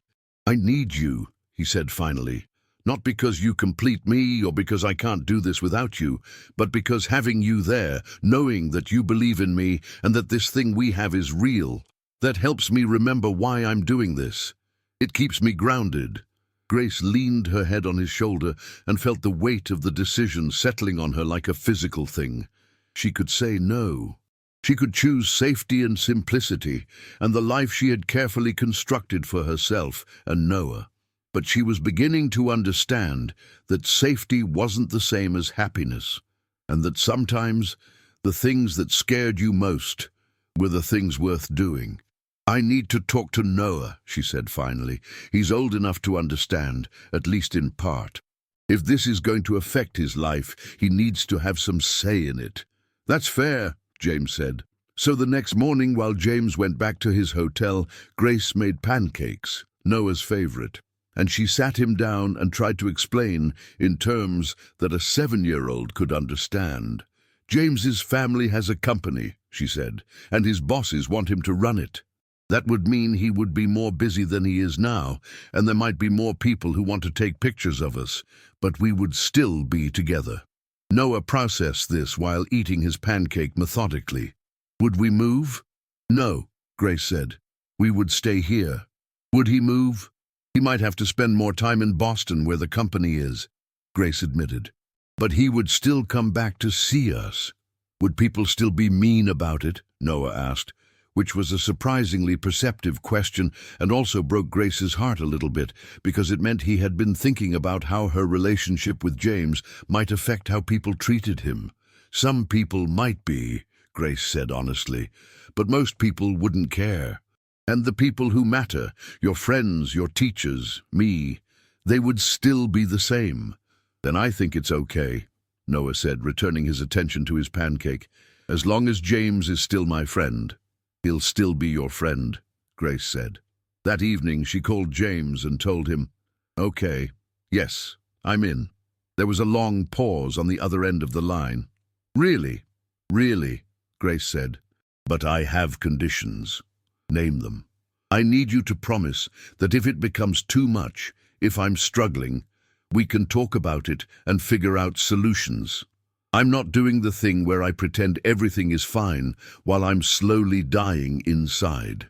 "I promise," James said, "and Noah comes first, always. If something is going to hurt him, we need to talk about it before we do it." "Absolutely," James said, "and I'm keeping my business. I'm not becoming a CEO's girlfriend as my full-time job. I'm a person with my own work and my own life." "I would never ask you to give that up," James said. "In fact, I'm hoping you'll keep growing it. I believe in what you do." "Okay then," Grace said. "We're doing this." "We're doing this," James echoed. At the end of April, James made his announcement to the board. He would be taking over as CEO at the end of May, with a 3-month transition period where he would work alongside his father. The news hit the business press immediately, and within hours, Grace's phone was blowing up with notifications from her Instagram account, new followers, messages from strangers, questions about who she was and how she knew James Whitmore. She called Mariana in a panic. "You're experiencing the thing you were afraid of," Mariana said calmly, "and you're surviving it. Notice that the sky hasn't fallen. Notice that you're okay." "My Instagram just gained 5,000 followers in 2 hours, Grace said. "I don't even know what to do with that." "You could use it," Mariana pointed out, "for your business, for the things you care about." That was when the idea came to her. Grace spent the next week developing a proposal, and then she sent it to James. What she was thinking was this: what if, instead of trying to hide from the visibility that came with being James Whitmore's girlfriend, she leaned into it? What if she used the platform to promote the non-profits and small businesses that she believed in? She could do video testimonials for organizations that were doing important work. She could highlight entrepreneurs who were trying to make a difference in Portland. She could turn what had been a source of anxiety into something that actually served her values. James loved the idea immediately. "This is perfect," he said when she explained it. "This is exactly the kind of thing that makes you who you are." In early May, Grace did her first post on Instagram targeting a broader audience. It was a video she had made for a non-profit that was helping formerly incarcerated people reintegrate into society. She set it up carefully, explained what the organization did, told the story of one person they had helped, and then she directed people to the non-profit's website if they wanted to learn more or donate. The response was enormous. Within a week, the non-profit had received more donations than they had in the previous 3 months combined. Grace realized that she had found something in all of this, not just a way to survive the visibility, but a way to actually use it for something good. She was no longer just the woman dating the CEO of a major corporation. She was someone who was using her platform to highlight important work. By the time James's first day as CEO arrived, Grace had found her footing in this new world. It wasn't exactly what she had expected. There were moments when the visibility felt invasive and overwhelming. There were moments when she wanted to tell everyone to leave her alone, to let her and Noah live their lives in peace. But there were also moments when she realized that her work, made possible by the platform that came with being James's partner, was actually helping people. And that was worth something. That was worth the risk she had taken. On James's first day, he sent her a text at 8 in the morning. "I'm terrified." She texted back, "You've got this, and I'm proud of you." His response came within a minute. That means everything. 3 months into James's tenure as CEO, Grace realized that she had been naive about what his new position would actually mean. She had imagined sacrifice in the abstract. Longer hours, more business trips, occasional media attention. What she hadn't imagined was the complete obliteration of spontaneity. The way that every moment of his time seemed to be already claimed by shareholders and board members and investors who all believed their needs were more urgent than his actual life. It started small. James would text that he was going to be late to dinner, then later to pick up Noah from school. Then he would miss dinner entirely, arriving at the apartment at 11 o'clock with exhaustion carved into his face like a sculpture. Grace tried to be understanding. She had known this would happen. But understanding and living with it were different things. By June, Noah had started asking questions. "Where's James?" became the refrain of Grace's evenings. And she found herself making excuses for a man who wasn't there, defending his absence to a child who deserved better. The real rupture came on a Thursday in late June. Noah had a school performance, a choir concert that he had been practicing for all semester. It was small, nothing major, just second graders singing off-key versions of classic children's songs. But Noah had specifically asked James to come. Grace reminded James 3 times. Once when James mentioned he had a late meeting scheduled. Once when she texted him the date and time. Once when she called him that morning. "I'll be there," James promised. "I'll move my schedule around." "I promise." But he wasn't there. At 7 o'clock, when the lights dimmed and the children walked onto the stage, Grace's phone buzzed. A text from James. "I'm so sorry. The board meeting ran long. I'm on my way, but I'm going to miss the performance. Tell Noah I'm sorry. Tell him I'll take him out for ice cream tomorrow and we'll celebrate properly." Grace's hands were shaking with anger as she watched her son look out into the audience, searching for a face that wasn't there. Noah's smile faltered when he realized James wasn't coming. He got through the performance, but something shifted in him. Grace could see it in the way his voice became smaller, the way he stopped looking at the audience entirely. After the concert, Noah was quiet in the car. He didn't ask about James. He didn't ask about ice cream. He just stared out the window while Grace drove home, her chest tight with fury. When James showed up at the apartment at 8:30, full of apologies and excuses about board politics and investor relations, Grace didn't let him finish. "You made a promise," she said quietly, aware that Noah was in the next room and not wanting him to hear her yelling. You made a specific promise to my son, and you broke it. I know, James said, and I'm sorry. I didn't have a choice. You always have a choice, Grace interrupted. You chose the board meeting over your commitment to Noah, and that's your right. But then you don't get to pretend that you prioritize us, because you don't. You prioritize your company. That's not fair, James said, but his voice was defensive, which meant he knew she was right. Isn't it? Grace asked. You've been here physically, maybe 5 times in the last month that you weren't exhausted out of your mind. You missed Noah's last 2 soccer games. You haven't had a real conversation with me in weeks. And tonight, you broke a promise to a child who doesn't understand why his mother's boyfriend doesn't want to watch him sing. I do want to, James said. I just couldn't. I know you couldn't, Grace said, her voice breaking slightly, and I understand that you have a big job. But James, I also have a big job, and I'm still here. I'm still present. And I'm starting to wonder if this is going to work, because I don't think you can actually do this and be in a relationship at the same time. James looked at her like she had slapped him. Are you saying you want to break up? I'm saying I don't know, Grace said. I'm saying that I can't keep promising Noah that you're his friend when you're choosing your company over him. It's not fair to him. Give me a week, James said. 1 week. Let me figure out how to restructure things. I can delegate more. I can set better boundaries. I just need a week to... You've had 3 months, Grace said. In 3 months you've had plenty of time to figure this out, and you haven't, which tells me that you don't know how to do this.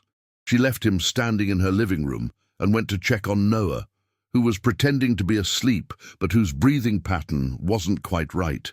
Grace lay down next to her son and held him, and she felt the weight of all her worst fears settling on her shoulders like snow accumulating on a roof. She had done exactly what she had promised herself she would never do. She had let someone into their lives, let Noah become attached, and now she was setting them both up for disappointment. The fact that James was a good person didn't matter. The fact that he cared about them didn't matter. He couldn't actually be there, and that was the only thing that actually mattered. James left before she woke up the next morning. He called her from his car. Can we talk? Please. I don't know what there is to talk about, Grace said. She was in the kitchen drinking coffee that tasted like ashes. I think we both know how this ends. It doesn't have to end, James said. Grace, I know I messed up last night, but that doesn't mean we can't fix this. How? Grace asked. How are you going to fix it? You're the CEO of a multi-billion-dollar company. You can't just decide to be less busy. The job is what it is. No, James said, and there was something in his voice that made her stop. The job is what I make it, and I've been making it everything, and I've been wrong about that. Let me fix this, Grace. Please, give me 2 weeks. Just 2 weeks to show you that I can be better at this. Grace wanted to say no. She wanted to protect herself and Noah from the inevitable disappointment that was coming, but she also loved him, and that love made her stupid and hopeful. 2 weeks, she said, and if nothing changes, we're done. What happened in those 2 weeks was unexpected. James actually did restructure his schedule. He brought in a COO to handle day-to-day operations. He set boundaries with the board about when they could reach him. He stopped answering emails after 9 in the evening, and he was present, actually present, in a way he hadn't been since becoming CEO. He took Noah to soccer games and actually watched them, cheering from the sidelines like a normal parent, instead of checking his phone the entire time. He came home for dinner regularly. He and Grace watched movies together and had conversations that went deeper than surface level. He was trying, and it wasn't perfect, but it was so much better that Grace found herself relaxing into it. By the middle of July, she was starting to believe that maybe they could actually make this work. Maybe love and ambition didn't have to be mutually exclusive. Maybe James had actually figured out how to be both CEO and boyfriend and present in their lives. And then Whitmore Holdings' biggest competitor announced that they were about to go public with a technology that would make Whitmore's entire clean energy portfolio obsolete. Grace knew this because James came home that evening looking like someone had died, and he spent the night on the phone with his board, planning an emergency response. By morning, he was gone, back to his office, back to his consumed-by-work state, back to being absent in all the ways that mattered. He sent her a text that afternoon. "I'm sorry. This is a crisis. I need to focus entirely on managing the company's response. I might not be able to be as available for the next few weeks. I'm sorry." Grace stared at that text for a long time. She thought about the pattern she was seeing, James making promises, Grace believing them, real life intervening, James breaking promises, rinse and repeat. She thought about how many times she could go through this cycle before her heart broke into pieces that couldn't be put back together. She called Mariana and asked for an emergency session, which Mariana squeezed her in for that evening. "I think I need to end this," Grace said without preamble. "I think it's become clear that James and I are fundamentally incompatible." "Because he's dealing with a crisis at work?" Mariana asked carefully. "Because this is his life now," Grace said. "This is who he is. He's someone who is consumed by his work, and I can't be with someone like that. I can't ask Noah to be with someone like that." "Can't or don't want to?" Mariana asked. "Does it matter?" "Yes," Mariana said. "Because one is about him being fundamentally incompatible with you, and the other is about you being afraid that he'll leave you the way everyone else has." Grace felt something crack open in her chest, because Mariana was right. She had been waiting unconsciously for James to fail her. And the moment he showed any signs of being imperfect, of not being able to be everything to her and Noah all the time, she had decided it meant the whole thing was broken. "What if I'm not enough?" Grace asked quietly. "What if I ask him to choose between me and his company, and he chooses the company?" "Then you'll have an answer," Mariana said. "But right now, you're not giving him the chance to choose. You're just deciding for him that he will choose wrong and leaving first to protect yourself." "But Noah loves him," Mariana interrupted. "And Noah also understands, better than you're giving him credit for, that adults have complicated jobs. What Noah doesn't understand is why the person he cares about is disappearing without an explanation." That night, Grace called James and asked him to come over. When he arrived, looking exhausted and frazzled and barely holding it together, she didn't let him apologize or explain. "I need you to listen," she said. "I need you to listen to what I'm about to say without trying to fix it or solve it." James nodded and sat down on the couch. "I've been afraid," Grace continued. "I've been afraid the entire time we've been together that you would eventually realize that I'm not worth the compromise, that Noah and I are too much, that our life is too small and complicated compared to your world. And when you started getting consumed by your job, I took that as confirmation that I was right to be afraid." "Grace, let me finish," she said. "But the thing is, I realize tonight that I've been doing to you what I swore I would never do to anyone. I've been setting you up for failure. I've been deciding in advance that you would let me down so that I could protect myself from the pain of it. And that's not fair to you. You deserve to actually try. You deserve to fail and succeed and be messy and human." "I don't want to fail you," James said. "I know," Grace said, "but you might, and that's okay because I'm strong enough to handle that now. We're strong enough. And if you do fail us, we'll deal with it. But I'm not going to end this preemptively because I'm scared." James reached for her then, and she let him pull her close. She could feel him shaking slightly, could feel the exhaustion and stress radiating off of him in waves. But underneath all of that was genuine love. She could feel that too. "I'm going to do better," he said into her hair. "Not perfect, but better." "I know you will," Grace said. "And I'm going to be patient, and I'm going to ask for what I need, and I'm going to trust that you're doing your best. Okay?" "Okay," James said. The crisis at Whitmore Holdings resolved itself over the next month, not perfectly but adequately. James's team developed a response strategy that repositioned the company's technology as complementary rather than competitive. It was a victory of sorts, and more importantly, it gave James permission to step back from the all-consuming panic mode he had been in. By August, they had found a new equilibrium. James was still busy. He would always be busy. But he had actually learned how to prioritize in a way that made room for Grace and Noah. Thursday evenings became sacred. No work calls, no business emergencies, just the three of them being together. It wasn't perfect. There were still nights when he came home exhausted. There were still moments when Grace had to remind him that their relationship required maintenance. But it was real, and it was sustainable, and it was built on an actual understanding of what they could and couldn't ask of each other. And that, Grace realized, was better than any fantasy she had imagined. By September, Grace had stopped waiting for the other shoe to drop. It was a small shift, barely noticeable to anyone but herself, but it changed everything. She stopped bracing for disappointment. She stopped mentally preparing escape routes. She simply allowed herself to be happy, which turned out to be harder than being afraid. The video series she had started, highlighting non-profits and small businesses through her growing Instagram platform, had become unexpectedly successful.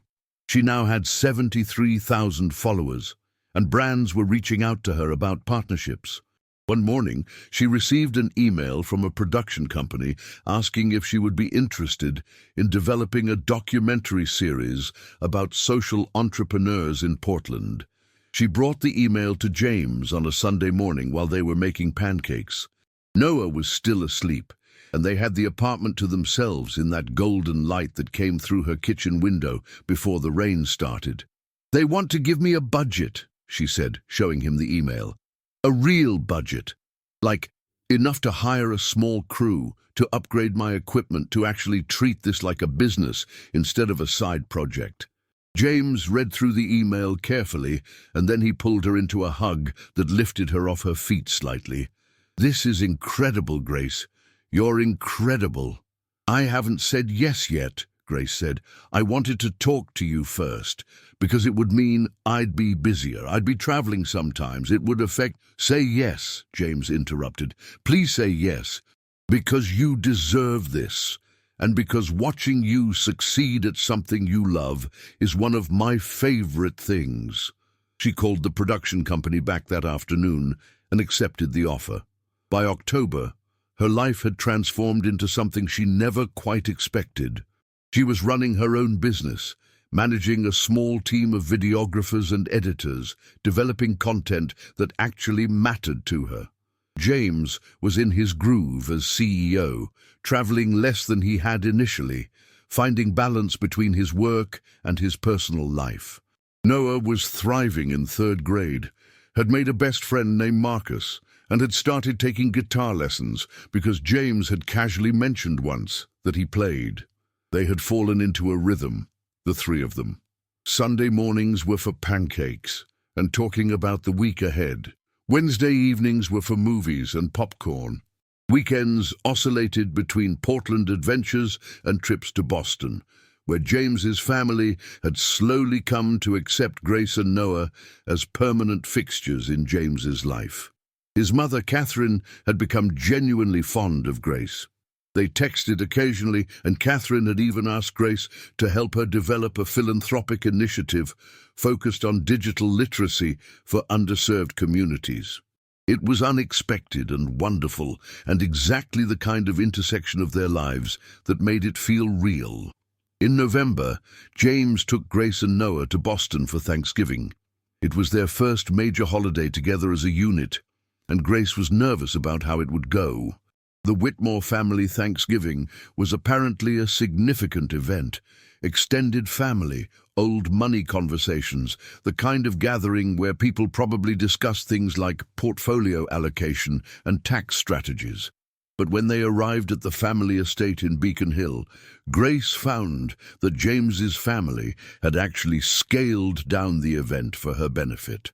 There were still 30 people, which was overwhelming, But they were the people who mattered to James, his parents, his sister and her family, his closest cousins. And they were genuinely welcoming. On Thanksgiving morning, while James was helping his father in the kitchen and Noah was playing with his younger cousins, Catherine pulled Grace aside into a sitting room with tall windows that overlooked the street. "I wanted to talk to you," Catherine said, "away from the chaos. I wanted to tell you how grateful I am that James found you." "That's kind of you to say," Grace said carefully. "I'm not being kind," Catherine said. "I'm being honest. James was lost before you. He was successful and accomplished and entirely empty. He was going through the motions of a life that was supposed to be his, but it wasn't actually his. And then you came along and made it real." "He did the work," Grace said. "I didn't make anything real. He chose to." "Yes," Catherine said, "but he was choosing you. He was choosing a version of his life that included actual human connection instead of just achievement. That matters." They sat in comfortable silence for a moment, and then Catherine said, "I wanted to ask you something, and I want you to answer honestly. Are you happy with James, with this life you've built together?" Grace thought about the question. She thought about the early days of panic and doubt. She thought about the crisis points when she had almost walked away. She thought about how different her life looked now. Not necessarily easier, but fuller, richer, more aligned with who she actually was. "Yes," she said, "I'm happy. It's not always easy, but it's real, and it's good." "Good," Catherine said, "because I wanted you to know that if you ever need anything, if you need advice or support or just someone to talk to, I'm here.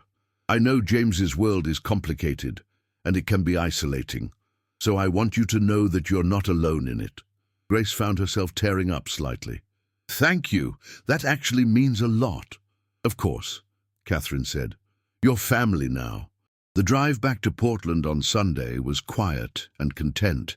Noah slept most of the way, his head against the window, exhausted from a weekend of family chaos.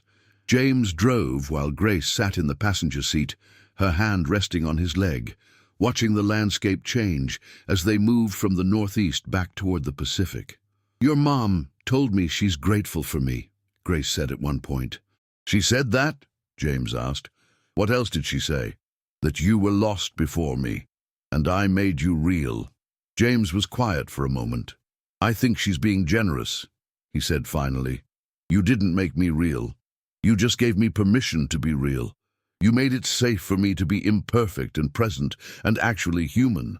"That's all anyone does for anyone," Grace said. "We just make it safe." They drove in silence for a while, and then James said, "I want to ask you something, and I need you to promise that if the answer is no, you'll tell me honestly. You won't say yes just because you think it's what I want." Grace felt her heart rate accelerate slightly. She had a feeling she knew what was coming.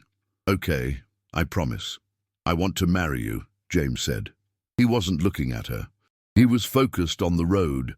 "Not right away necessarily. I don't care about the timeline, but eventually. I want Noah to have the option of taking my name if he wants to. I want to build a legal family, not just an emotional one. And I want you to know that I'm committed to you, that this isn't temporary, that I'm in this for the long term." Grace's hands were shaking. She had expected this, had thought about it, but actually hearing him say it was different. "Are you asking me to marry you?" she asked. "I'm telling you that I want to marry you," James said. "But I'm not asking you yet. I'm asking you first if you want me to ask, if there's a possibility that you would say yes." Grace thought about the woman she had been a year ago, scared, protective, convinced that love was a luxury she couldn't afford. She thought about how James had shown up at her apartment in the rain, soaking wet and desperate and genuine. She thought about how he had proven through 1,000 small actions that he was worthy of her trust. "Yes," she said. "Yes, I would say yes." James let out a breath he seemed to have been holding. "Okay, good, that's good. But not right now," Grace said. "Not yet. Let's give it another year. Let's make sure that we can actually do this long term." "Fair," James said. I can wait a year." Over the following weeks, they didn't talk about marriage again, but it hung between them like a promise. Grace found herself imagining what it would look like, not the wedding, but the actual marriage. Waking up next to him, the legal entanglement, the permanence of it. It should have terrified her, but instead, it felt like the most natural thing in the world. Christmas came and went. Grace and James and Noah decorated their apartment together, and it looked like a place where people actually lived and were happy. There were photos of them on the walls, printed out and framed, a visual documentation of how far they had come.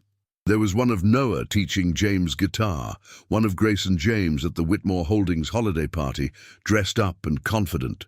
One of all three of them on the Oregon coast, wind-blown and laughing. In January, on what would have been exactly 1 year since Grace had first downloaded the dating app and matched with James, he took her out to dinner. It was to the Laurel Room, the restaurant where their first date had ended in disaster, and Grace realized that was intentional when they were seated at a different table, but in a place with a clear view of where they had sat before. "I wanted to bring you back here," James said, "because this is where it all almost ended, but it didn't. And I want to acknowledge that, and I want to ask you again, properly this time." He pulled out a ring. It was beautiful in a way that was distinctly Grace, not ostentatious, not dripping with diamonds, but elegant and thoughtful. It had a sapphire as the center stone, surrounded by smaller diamonds, all set in white gold. "Grace Mitchell," James said, and there were people at nearby tables starting to notice what was happening. "Will you marry me? Will you let me spend the rest of my life being present for you and Noah, even when it's hard? Will you let me love you in all the ways that I've been trying to love you for the past year?"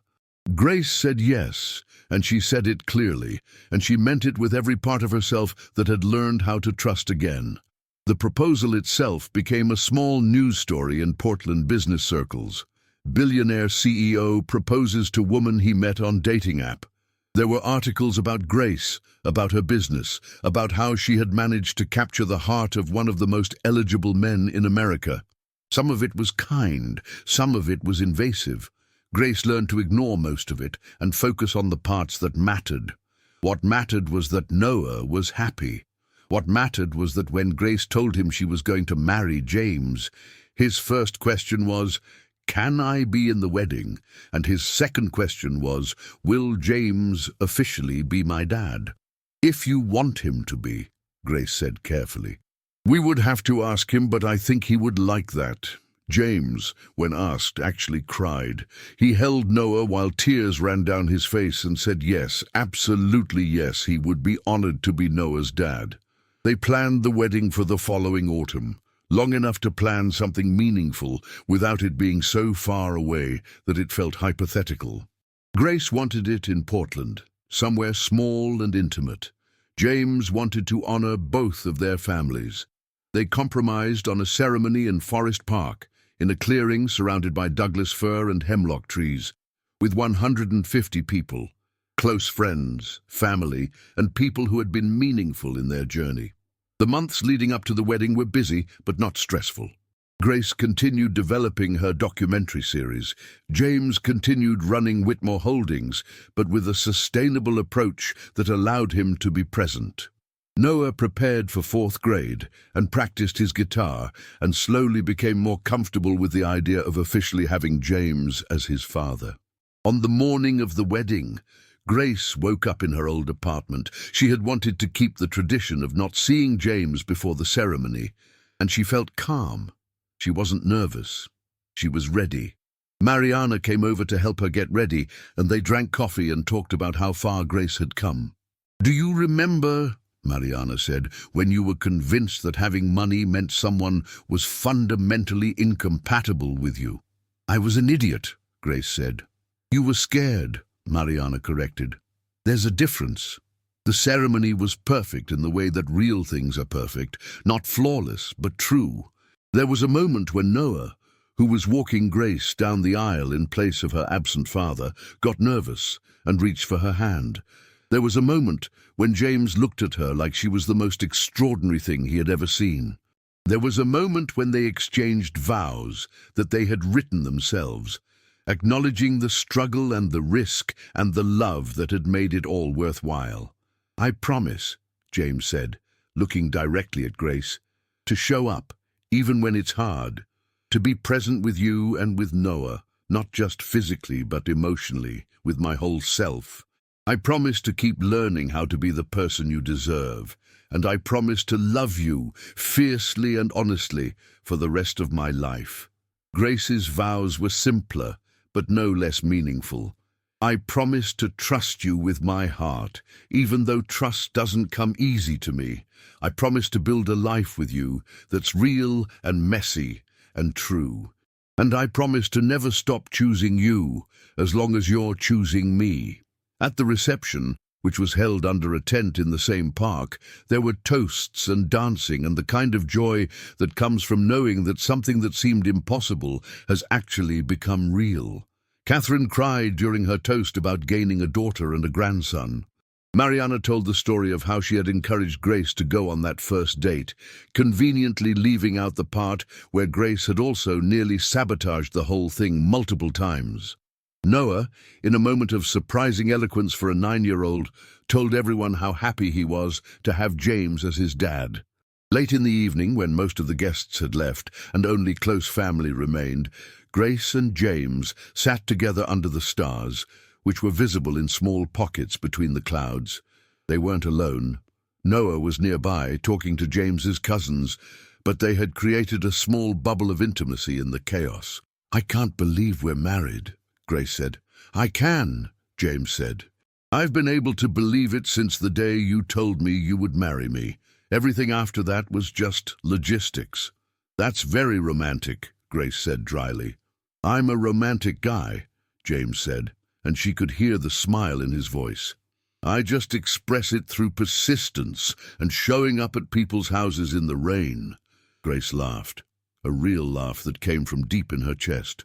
She thought about the journey that had brought them here, the panic, the doubt, the carefully constructed walls that had slowly crumbled under the weight of genuine connection.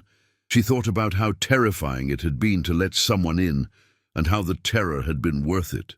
"What are you thinking about?" James asked. "I'm thinking about how scared I was," Grace said. "How convinced I was that you were going to hurt me, that your money made you fundamentally different from me, that letting you in would destroy everything I had built. And now? And now I realize that being together doesn't destroy anything," Grace said. "It just transforms it into something bigger, something that's not just mine, but ours." James pulled her closer, and they sat in silence, watching their son play with his cousins, watching the life they had built together continue to expand and evolve. In the months that followed, life continued in all the ordinary ways. Grace's documentary series was picked up by a streaming platform, giving her a much larger audience for the work she cared about. James navigated the complexities of running a major corporation with increasing skill and grace.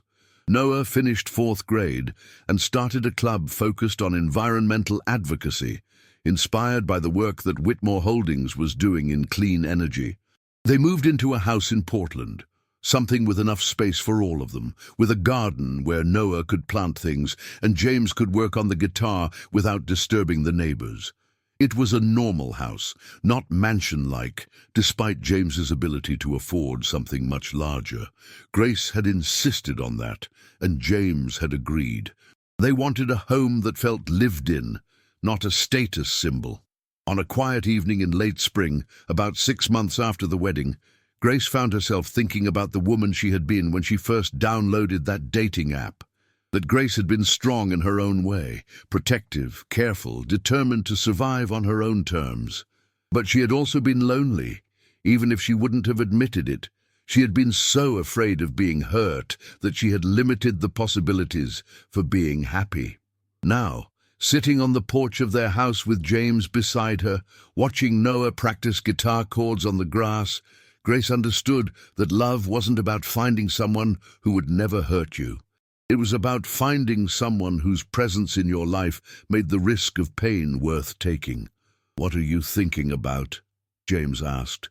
He had started asking her this regularly, and she had learned to appreciate the question, the genuine curiosity, the investment in her internal world. "I'm thinking about how I almost missed this," Grace said.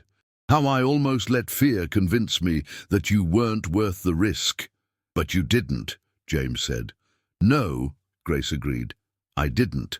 They sat in comfortable silence as the evening deepened around them. Somewhere in the distance, Portland was humming with its usual activity, cars and people, and the endless noise of a city that was always moving forward. But in their small pocket of the world, there was stillness, there was certainty, there was the profound peace that comes from choosing something difficult and discovering that it was worth every moment of doubt. Grace thought about how love had found her in the most unexpected way, through an app, through a man who lied by omission, through circumstances that seemed designed to pull them apart. And yet here she was, married to that man, building a life with him and her son that felt more real than anything she had ever imagined. The fear was still there occasionally, fear that something would change, that the happiness would fracture. But the fear was manageable now, contextualized by the knowledge that she was strong enough to handle whatever came next. And she wasn't alone. She had James, who had proven time and again that he would show up for her. She had Noah, whose resilience and openness to love had inspired her to be brave. She had a community, Mariana, James's family, the people she had connected with through her work. She had built a life that was worth the risk, and that, she realized, was the greatest love story of all.